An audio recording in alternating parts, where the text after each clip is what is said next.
Hi Mamis! Welcome back sa ating channel.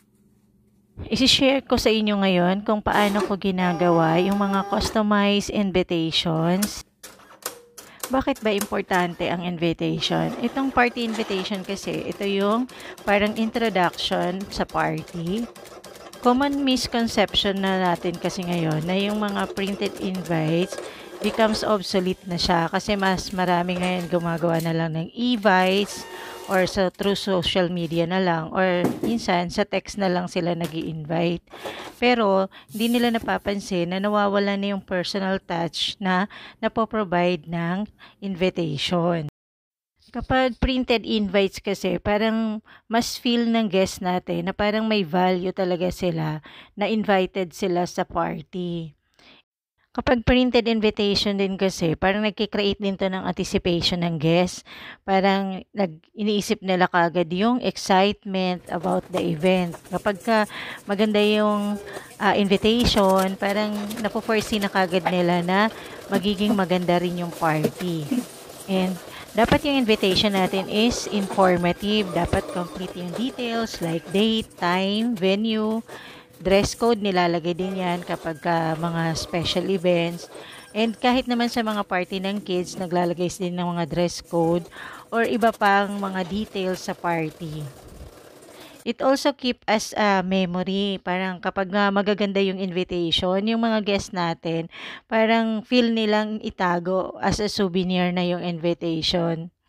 Gumagawa ako ng mga customized invitation or personalized invitation for 6 years na. Natigil lang ako during the pandemic. Sa Cameo ko kinakat yung envelope na gagamitin natin para sa ating invitation.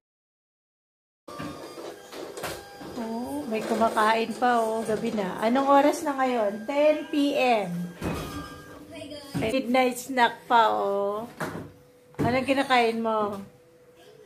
Mag-water ng marami Disclaimer lang po, hindi po ako professional na invitation maker.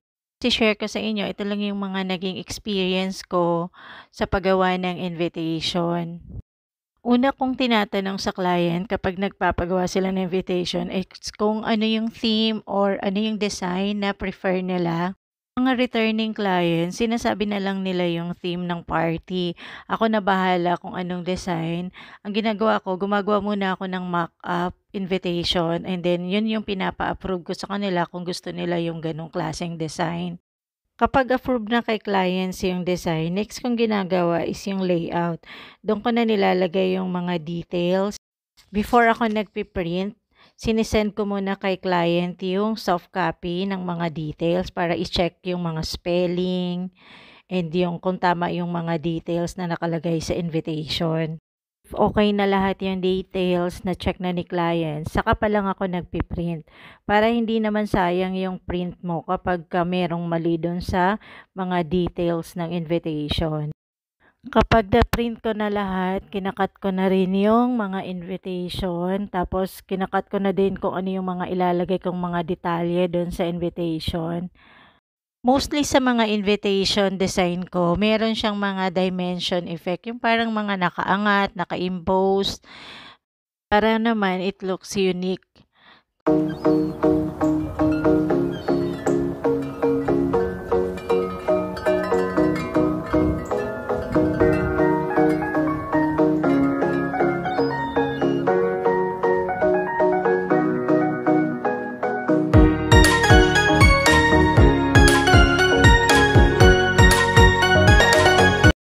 Yung pag-assemble na ng invitation or bubuuin na natin yung invitation.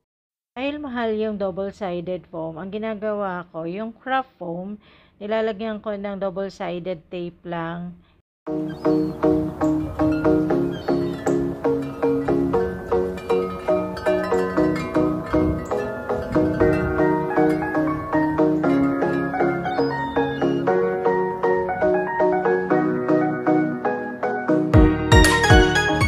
Ito yung pinakauna kong project. Thank you dun sa classmate ko ng high school na nagtiwala sa akin.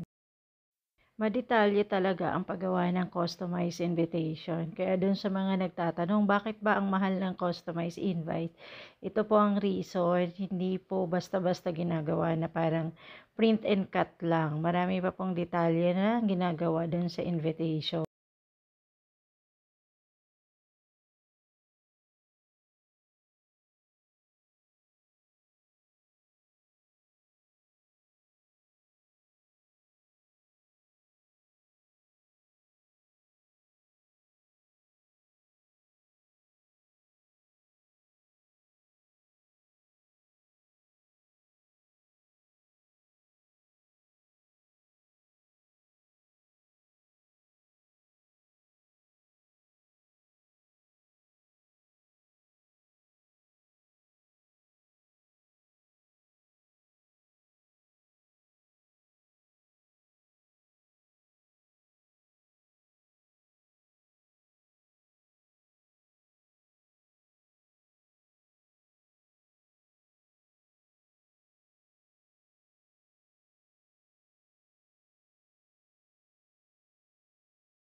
Sana nagustuhan nyo tong ating video today.